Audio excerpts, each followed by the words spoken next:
having said all of that, I would love to talk to this community about this, because we've heard some really great, I'm going to stop screen sharing if I can get to it.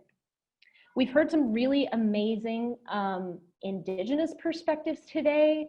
I particularly love what Sharon said earlier. Sharon she had government look always for profit and how they can use other resources to exploit them without asking their opinions. And so, yeah, trying to shy away from doing that. Also don't want to be allergic to innovation. Also wondering, like, how do you build equitably using these tools? Is that even possible? Is there something completely new that we can imagine together? I just want to hang out and talk to you guys about that. So anyway, I'll stop talking. And yeah, if anybody wants to like unmute and just chime in with thoughts.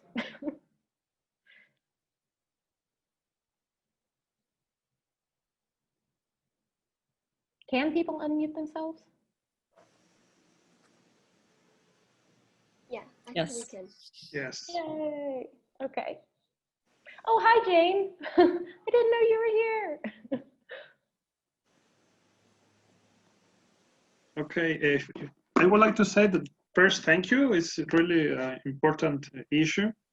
And also from your perspective, like you have these issues that you know the venture capital world, and also you want to find solutions to climate change, but you have to realize that it kind of gets in like a controversial solutions, because the rich gets richer and the poor maybe even poorer.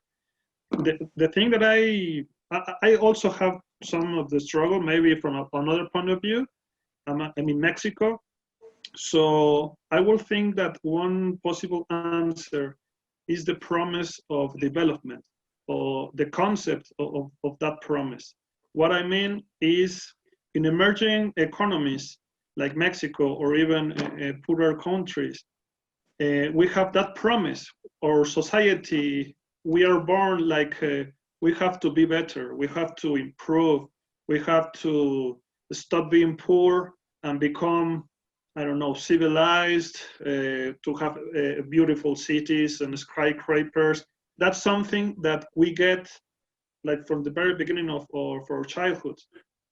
And that promise, when you kind of start growing up, you realize that it's bullshit.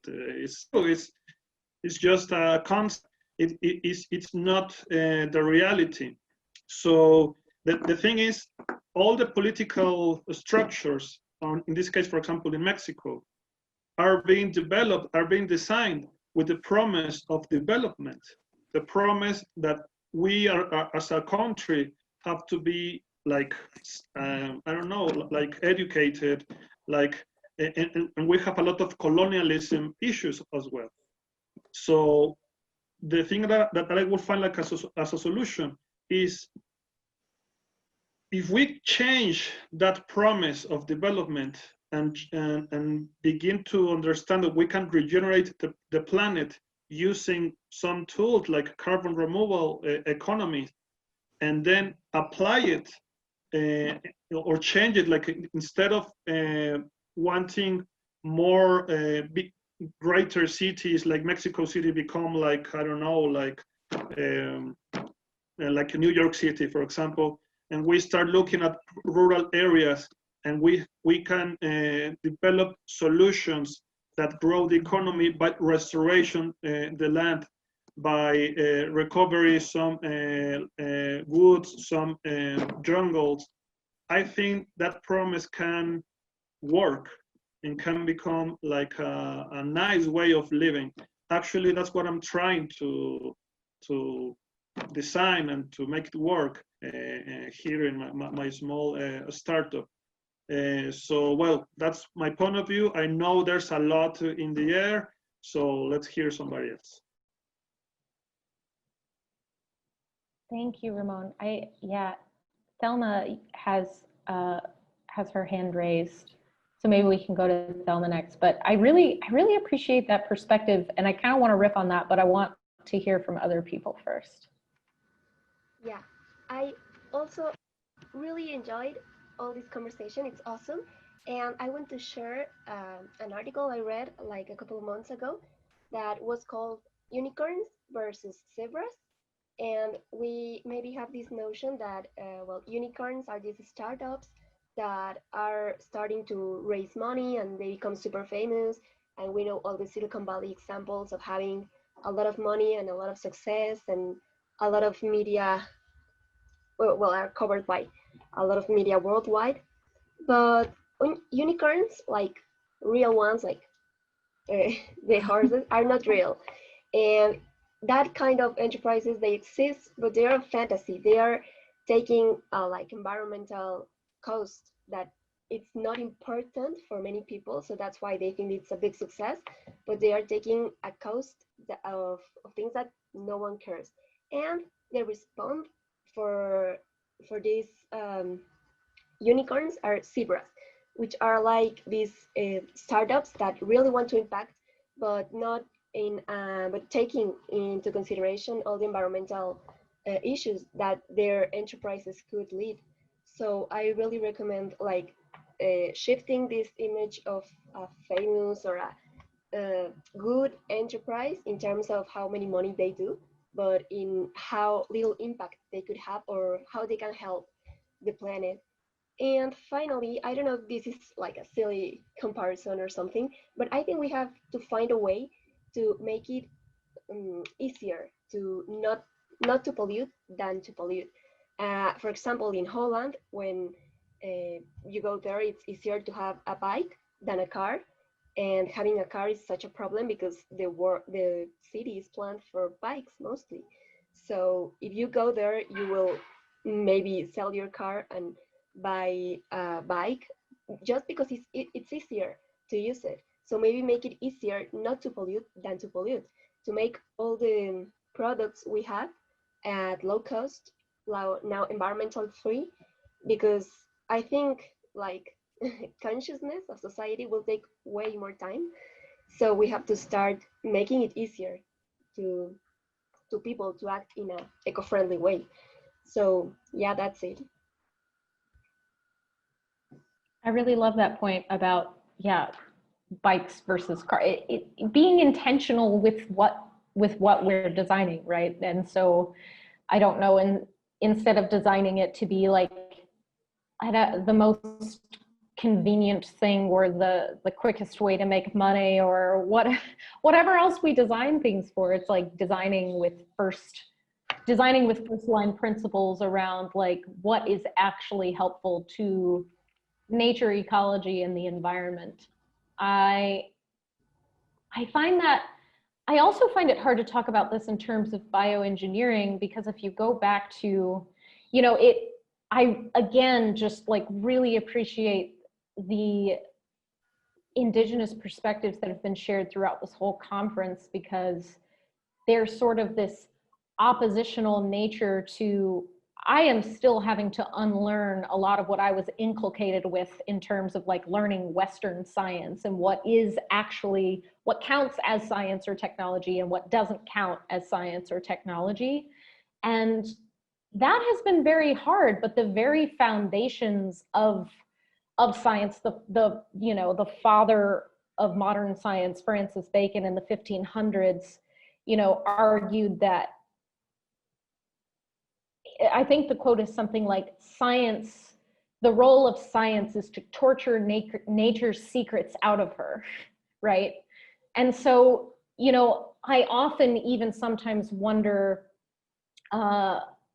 with some of the ways that we are even proposing to deploy scientific research, bioengineering, like, are there ways that traditional ecological knowledge and technical knowledge can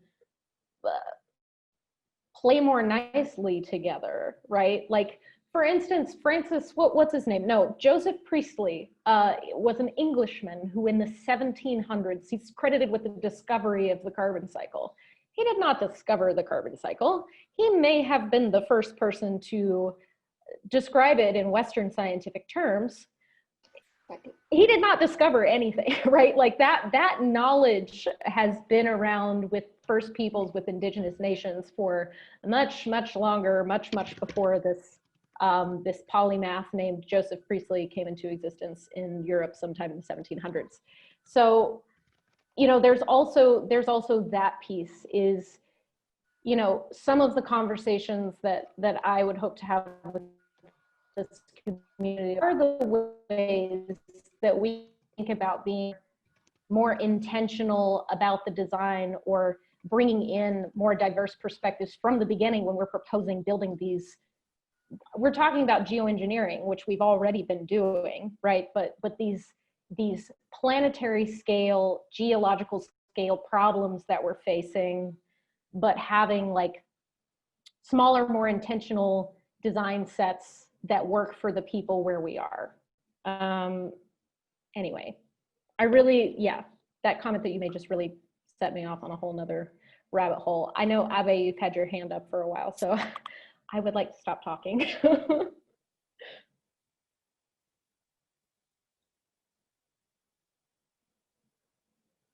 I think you're on mute, maybe. I can't hear him. Yeah. He's not muted though. Oh, he's not muted. Maybe the settings of his computer. Let's see. Might need to have you just type your comment in the chat, and we'll come back to you. Yeah. Still can't hear you. I'm so sorry. You can try changing your settings. So if you go to the bottom left, you can mess around with the microphone settings, selecting speaker, selecting microphone. Oh, yeah. Yeah, it might be your headphones.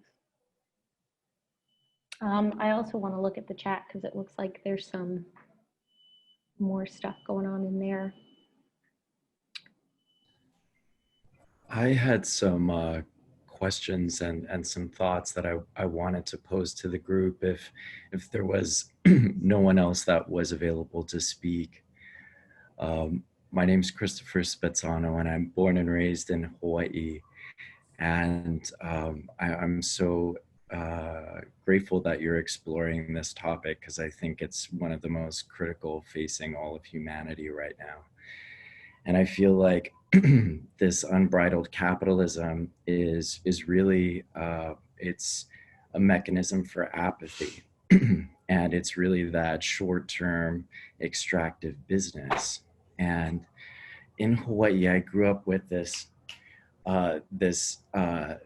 concept called ka'ananiau, which is managing the rolling flow of time and to identify all of the things around you as something that truly has value. It has its place within the ecosystem of your life, of your heart and spirit and mind, where all of these values are important for what comes next, the next generation, the future life cycles of organisms.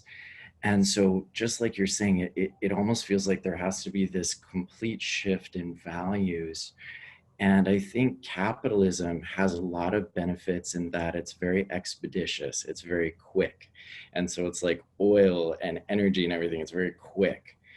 But really we need to now that we've gotten here, it's like, how do we explore all the different types of value, you know, beyond just capital, you know, all the different types of social contributions? How do we collaborate more effectively? And I think what's so beautiful about the Bio Summit is that it's really focused on democratizing the life sciences.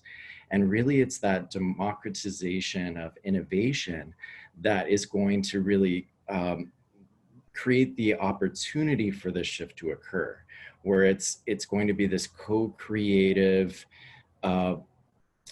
supermind, where everyone's going to be co-creating and innovating together to help each other and their local communities. And it's really a community-based capitalism. It's a value-based capitalism. And so what I've been most interested in Hawaii and what I've been kind of trying to devote myself to researching is, how do we begin to make concrete all of those things that are qualitative versus quantitative? How do we help all of those white men who, speak the language of capitalism and money? How do we help them understand that there are actually all of these other types of value? And how do we incorporate that into our daily lives? So those are just the things that I've been thinking. And so I just wanted to see what everyone else's thoughts are.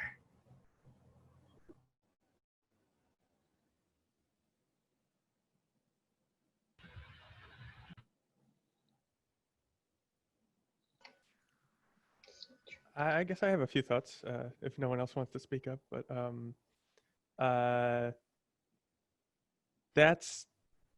really kind of got me going down a brain rabbit hole, Christopher. So thank you. I'm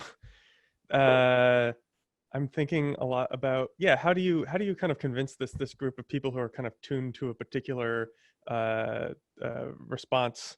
You need big dollar signs, 100x return, like you were saying, Kristin. And I guess my thinking is I don't have an obvious answer, but we're talking a lot about sort of to your point, Thelma, about how do you make it easy to not pollute? How do you make it the easy choice to fund or to invest in technologies that are sustainable and that help us? And I think I spent a lot of time in sort of industrial biotechnology, trying to make what they like to call drop-in fuels or other products. And the idea is that it replaces petroleum exactly, and no one else has to change anything about the way they do things. And the more you look at the economics of that, the more you just get frustrated trying to do that from like a biofuels perspective, because the whole thing is made for petroleum people, like from the ground up.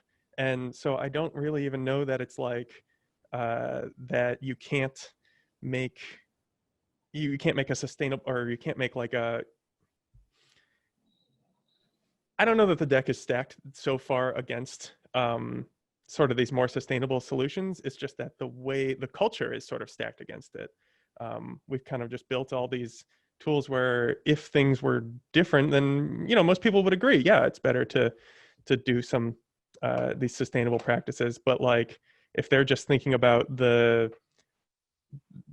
next day is, well, they have to go talk to their boss, and their boss looks at dollar signs also, and then that goes all the way to like, well, I need to buy a fancy car to impress someone. I don't know, so I think, there's kind of all these like cultural changes that kind of get in the way, that are really deep. And maybe if we can get at those, maybe that is a path towards easier. I'll trail off now, but I think you get the idea. Am I audible now? Yeah, culture is definitely the way to connect with people and kind of shifting that global narrative. I so agree. I think the real crux of it, which I've been trying to examine a lot myself recently, is apparently human beings, just the way that we've evolved, we are so focused on the current moment and instant gratification that it's really hard for us to think about our future selves. And even just like, apparently we're sociopathic to our future selves, like, oh, we'll do the dishes tomorrow, or we're packed for our flight tomorrow morning, and we do these really awful things to ourselves even. So it's like, it feels like we have to use culture and the arts and getting into movies and TV shows and music, but it's really like, how do we get people out of that apathy, that connection, even to oneself? And so it's like, as we can create empathy, we can bring that back into our daily lives, into business.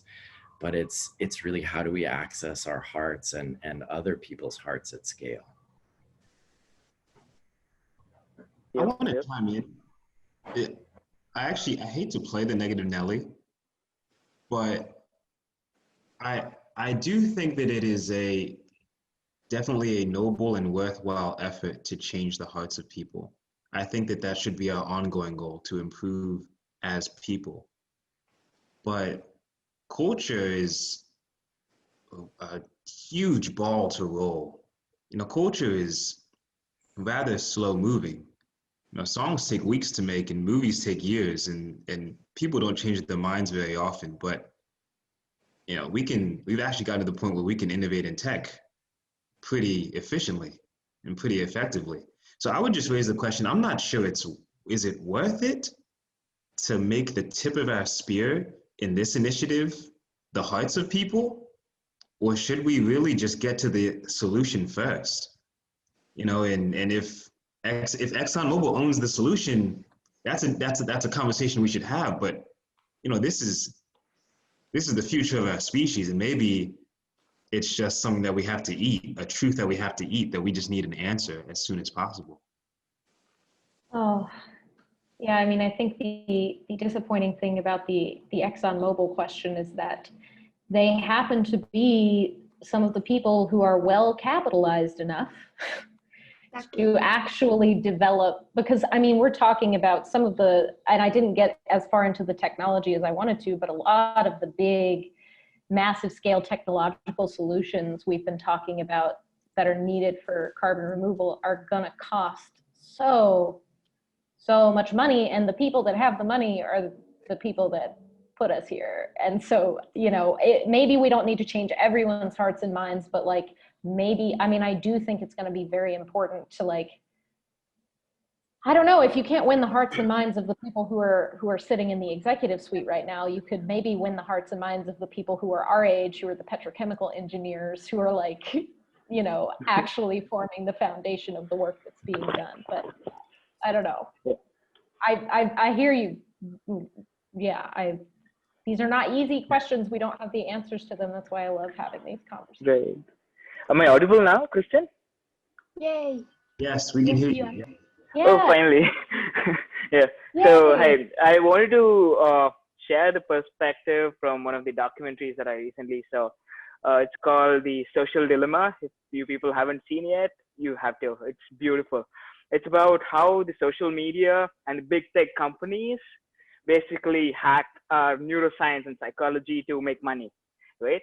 So coming to that, the documentary is made by the founders, like, of the ex-executive of the big tech companies like Twitter, Google, everything, okay, and the professors of psychology and all that. And they bring up quite interesting points. Like, one of the quotes that I remember is, the trees are now more valuable dead than alive. Whales are more valuable economically dead than alive. I think the business model itself has to change, right? I was brainstorming about this with one of my friends, and he was telling me there's like going against capitalism in the sense of asking companies not to make profit, of course, wouldn't be like easy at all. So he was suggesting about how about like strongly making rules such that, as Thelma said, after a point you tax them, right? After a point of them invading you on your own social media, say, after a point of usage, the company has to pay more money to let the people use their products. So I think a lot of things has to come through the government as the bodies which can control different companies. Again, right, that's one perspective. So to tax the big tech companies after a point, or any like capitalistic models, yeah, I think that's one of the suggestions that was really interesting for me. But again, that goes to the work of the government, and we have power in terms of a word, but much more than that if we can come up as a movement. And yep, I think, yeah, we're all part of it. So yep, I want to share about that. And do you have any ideas or anything that comes up? Sorry, who's moderating the conversation? I think Wesley. Kristin, are you moderating? Kristin. I am. I think Thelma was gonna say something. Yeah, I was gonna say, yeah, if you can tell us what order we're going in, that'd be great. And then you had your hand raised, right? Yes. David? Yes. Okay. Okay, then me and then David. I have just an example of what you said, Kristin, before, that the people that don't really care about environment are the one that brought us to the hole. But like, for example, in my first startup, I made edible cutlery to avoid disposable cutlery, this plastic cutlery. And it was a good idea, and all the people around me, which are not high income people, were really amazed with that. But it was so expensive to change from a disposable cutlery, which is cents, to edible cutlery, which was like $2 or $3. So they say like, yeah, I really want to help you. I really want to buy this, but I don't have the money and I can't spend my money with that. So I will continue using disposable cutlery. And it was like, okay, the purpose of my startup is not creating profit. So it is ending with plastic pollution. So I had to switch my business model, and instead of selling the disposable cutlery, I had to teach people how to do it, and that was more profitable. So sometimes learning is way more important than the product itself, and that goes back again to culture and to conscious. But I really think that having many people teaching how to be eco-friendly will also help, not only waiting for a product or waiting for a startup or waiting for an enterprise. So taking action, and actually, if you know how to do something that is eco-friendly, teach everyone around you. So that was it. I love that, Thelma. David, did you have a comment? Yes. So I wanted to react to Wesley's comments earlier, and I apologize, I think I missed what happened before Wesley, but I think it's kind of captured a little bit in what you all been saying, and kind of try to tie this to a larger arc and narrative that I'm seeing from this year's BioSummit. So I think that, in Drew's talk last night, he made this larger point about basically, computer is not a computer, a DNA sequencer is not a DNA sequencer. And so we can try to develop basically the format and the way in which I'm in 5 Zoom windows and they keep moving around. The format and the ways in which we develop technology matters a lot. And that if we are to try and achieve a future for our civilization that does ultimately have, I'm sorry, this is so annoying. Every time anybody shares screen in another Zoom room, it like takes me away from you guys. Sorry, little glitches, and anyways, just ignore me. But trying to remember my train of thought. Oh, because Wesley, you were basically kind of saying like, hey, there's already some technology that exists, so let's just use that technology. And that, Chris's point was we should actually really be thinking fundamentally more about our values and how do we build empathy. And I actually am of the mind, and I think this is sort of what Drew is getting to as well. If you are trying to build technology, like basically our institutions and all of the stuff that we manifest in the world is a reflection of our inner consciousness, of our collective consciousness and our collective state. If we have a consumer mentality, which is what we have, then this is the point I was making last night. So what if we can double the amount of energy? We're just gonna figure out how to consume that amount of energy, right? I'm gonna go every time I get a new iPhone, or a phone or whatever, I get the maximum amount of memory on it, and I always use all of it because we figure out how to use more of it. So as long as we are consumers in our philosophical place and in our minds and hearts, then we are just gonna consume the shit out of everything. So my perspective is, if we are gonna try to figure out, and there are technological solutions which may seem fast, but if they're built on the edifice of consumerism-based values, then is it not going to just create more unanticipated problems, much like all of what we've been doing for the past however many years? I would also argue that to the question around the speed of social change, it takes huge amounts of time and effort and work over a very long period of time for certain things to happen. But it's like crystallization. It's like a physical crystallization process.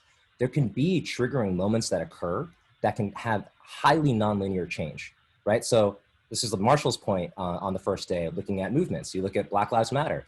Nobody would have known beforehand that George Floyd's death would have led to this massive crystallization. And it's not like it happened magically. Black Lives Matter has been working for years and years and years. But then a moment occurred that ultimately led to a very highly nonlinear societal change. And this happens a lot. And so I think change can happen quickly. You have to put in the work, but if you're there and the timing is right, then you can have highly nonlinear change. So all that to say, I personally believe that what COVID-19 has helped to expose and what has been this way for who knows how long, we have massive, massive problems with our fundamental system. And the fundamental system starts actually individually in our hearts and in our communities, which is then reflected in the institutions that we build. And so if we don't figure out how to work on healing ourselves, addressing major generational issues, stuff that we can't even, like in the United States, we can't even look at, right? Like we in our country, we can't even look at slavery. We can't even look at genocide of native peoples. It's not even like a thing that we talk about or is even in our brains, right? Like if we continue to build new institutions without dealing with some of this fundamental human stuff, I don't see how we're gonna make substantial progress because we're building on a rotten foundation. So to me, you know, and part of why I believe so much in the Bio Summit and this work is that this work is like, we need to do something really different from how we're doing stuff already, right? Like we need to like fundamentally look at our value systems. We need to like shift out of consumerism into, and this is why, you know, you have people like Margarita Mora, LaDonna, like sharing these perspectives, because it's like, holy shit, like it's right there in front of us, right? But we need to like do something more in our heart centers to really get there first before we can build new institutions that are ultimately going to reflect that change. Sorry if that was a little rambling, but. No, I loved it. I think you also have a lot of people giving snaps and agreeing with you in the chat. Cool. Yeah, very powerful. Aliki, I think you had your hand raised next. Yeah, I managed to find the button. So yeah, I totally agree with what David is saying, but I would like to share a little bit that personally, I have found people who do have the financial means and they have change in their hearts. There's just one small step. They're having difficulties to believe that somebody else can approach them differently.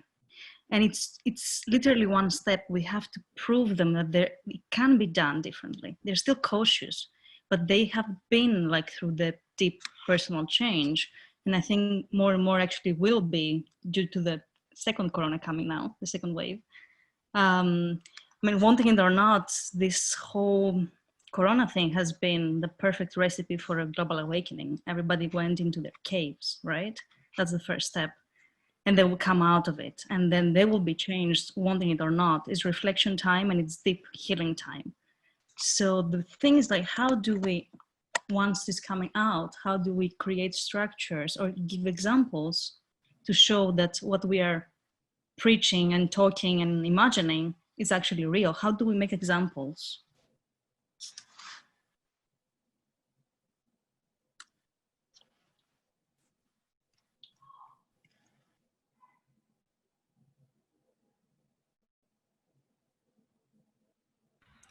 Looks like Ramon has their hand raised.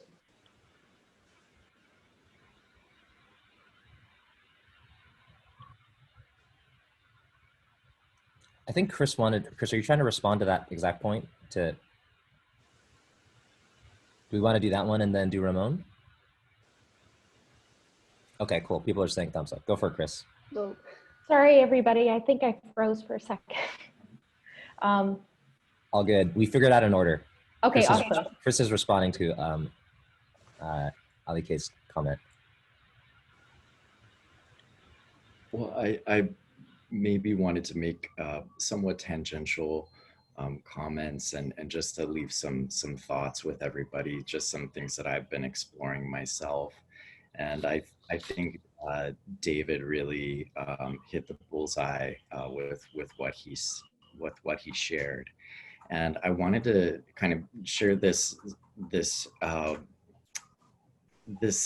way of thinking about this shift that needs to occur, especially with these large corporations, these family offices.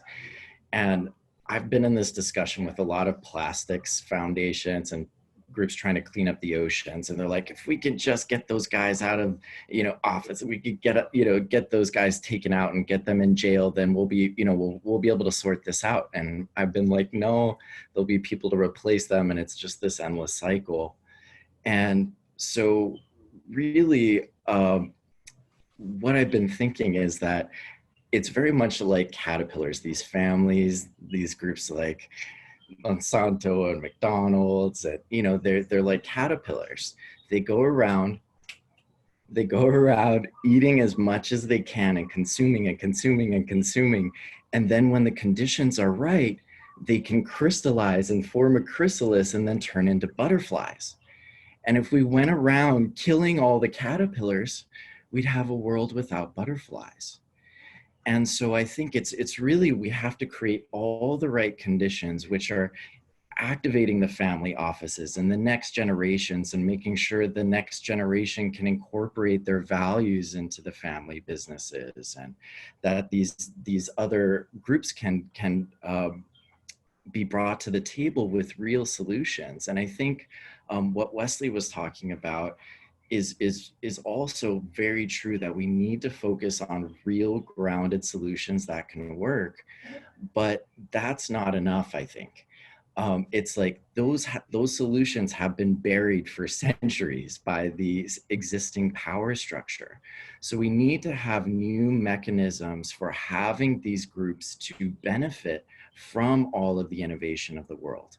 Because right now, these families, they've basically just set up these layers of buffering, where they're trying to protect themselves, their businesses, the next generation. And so anything that comes up to possibly threaten this layer of buffering in their families, they're like, dead. And so unless we can create a non-threatening mechanism, perhaps like a transition fund, where they can align some of their families' resources, some of the companies' resources, and then have governments, foundations also provide matching dollars, so they can have the ability to share in perhaps all of the innovations of the world without owning them, with kind of like having this fund to help to profit share and to accelerate these solutions without being able to quash them. And then maybe with this fund, they can bring together all of these solutions that maybe have been shelved for 100 years.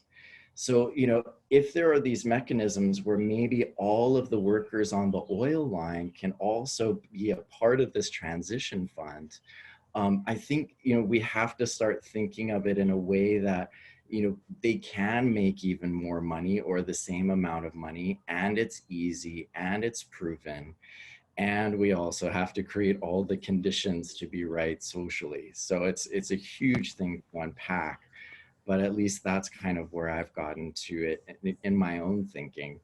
And I apologize for being on a rambling stream of consciousness, but one of the things that I think is the most important right now, and I think it really encapsulates what David was saying and what all of you really are saying, is that in Hawaii, what I've been kind of working on is how do we reverse the negative effects of globalization? How do we transition into the 21st century without losing what we love about the past and our culture? And so what I've been interested in is like, how can we bring all of these solutions together? How do we build resilience effectively? But it's still very much the old capitalism model. We're still consuming, we're still kind of a part of the same, hamster wheel.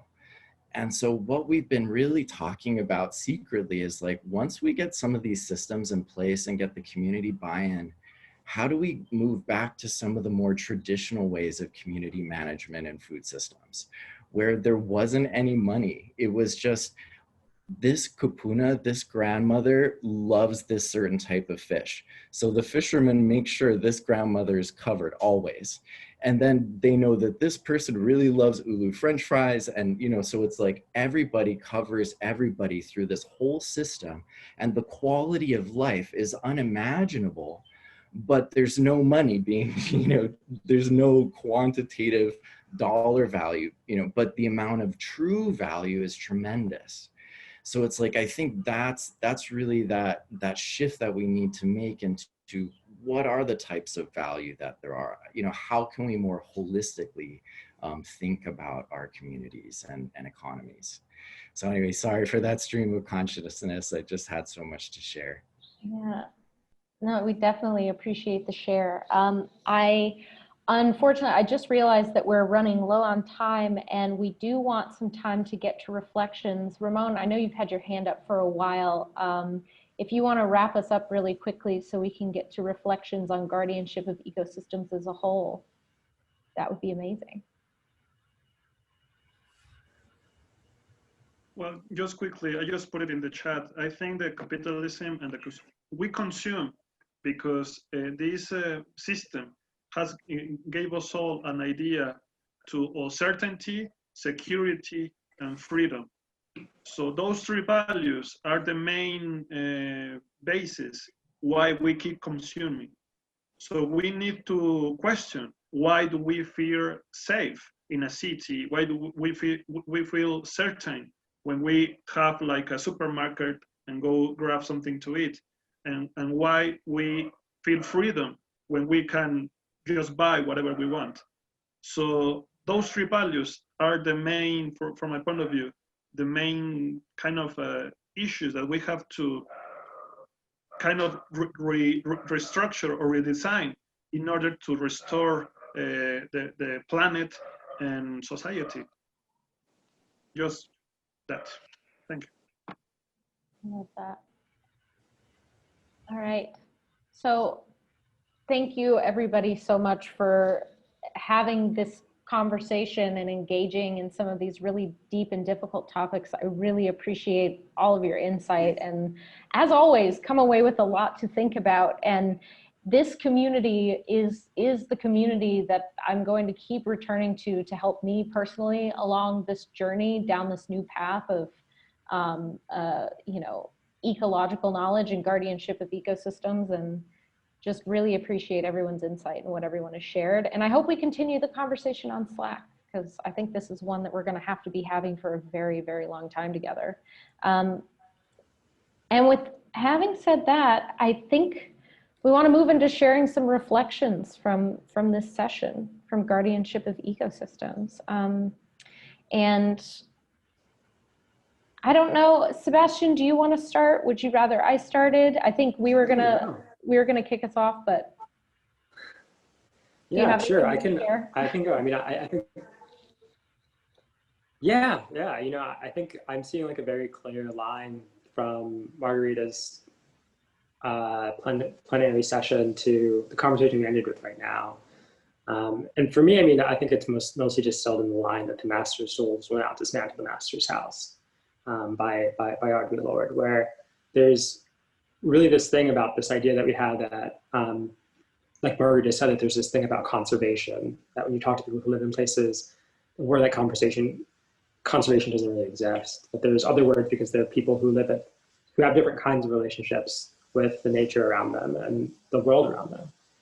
And from there, I think the series of talks that we've had and the discussions that we had with some of the guests that Margarita brought really gave a perspective on how we can think outside of maybe the Western culture and relationship that we have with the world around us, that maybe a lot of us are coming from. That, like, I think that kind of cultural shift and mindset was sort of exemplified in those sessions and those earlier tracks. And then from there, we heard quite a few proposals for what we can do with living systems to protect our ecosystem. So I think that step from like realizing that there's this cultural mind frame shift we need to make to, these are some of the tools and implementation that we can have to try to orient at least our things and not our ideas around this new cultural mode. And I think that line continues to these two breakout sessions from eco-friendly materials to this idea of decolonizing the atmosphere. What are other alternatives and ideas we can co-generate, and how can we like share these protocols in ways that aren't relying on the same sorts of institutions and structures that got us here in the first place? Those are my perspectives from this Day's entire guardianship of the ecosystems track. But yeah, I'm curious what you have to think and what others have to think.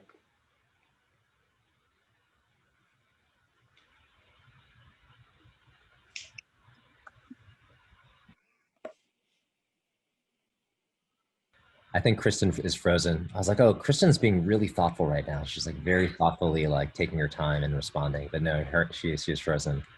She's not blinking. She's not breathing. Yeah, very intense staring contest. Yeah. I will just So remind impressed. folks, we are starting the closing session in 5 minutes. And by folks, I mean David. Yes, that's right. So actually, why don't we wrap up? Actually, we'll continue this conversation in the closing. So what we're going to do is we're actually going to go through and have each track talk back and report back what happened during the day, and then we'll have this very special kind of meditation with life and the organism to close it out. So we can actually continue this conversation in the nucleus. Yeah, it's a great conversation, but I want us to go enjoy that. And I want everybody to be able to get like a 5-minute stretch break before we go into like the next thing. Yes. Because I don't know about the rest of you, but I need a bathroom break. So. Hey, let's take a quick picture though. Yeah. Yes, cameras on, Take a quick guys. family photo. A quick Guardianship of Ecosystems family photo. You guys ready? Here we go. Oh, I like the Korean. Yes, the heart. All right, everybody. That's so great. We'll see you guys in the nucleus in 5 minutes. Bye. Okay. Love everyone. Thank you so Kristin much. and Sebastian and all of the organizers. Y'all are amazing. Amazing job holding it down. Thank you. Thank you.